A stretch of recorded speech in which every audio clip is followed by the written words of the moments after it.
At the beginning of each year, we assess all children with the mathematical assessment interview, and that's K to 6. So each student every year is assessed, and we can look at where the students are at that given time, and also have a look at what growth they've made over that 12-month period. But we can also have a look at and see what children are vulnerable.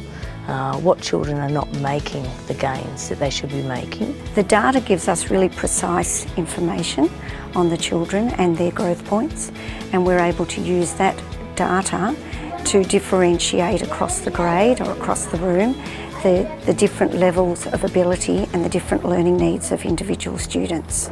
So when you count your collection, I want you to organise your collection so we can look, think and know. So when we really look at the data on each individual child, we know exactly what their preferred strategies are, whether they're using efficient strategies, whether they, what their next point in their learning is, and then the teachers can really target their numeracy block and structure their numeracy lessons to really cater for those individual students and their individual needs.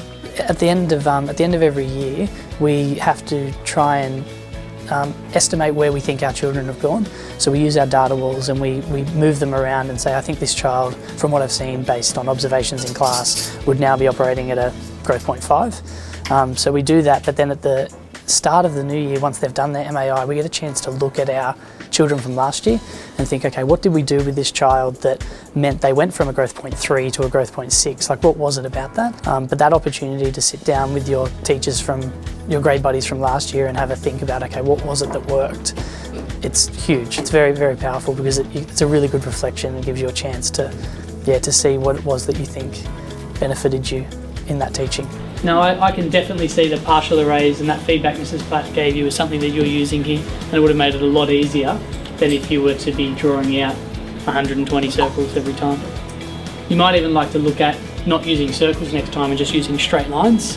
And if you want, I think Jake Christie would be someone to have a look at, okay? Because I know he was looking at that today as well. That's the best thing about the data, because it gives you a chance to say, okay, well, this is where the children are, but also this is what I need to do. That's the benefit of really digging into the data and analysing it at that deeper level. It's given me very clear expectations and clear guidelines of how to make the most of the learning for the students and how to really get the best we can, develop the best activities we can for the students so that they are reaching their potential and we're challenging them in their learning.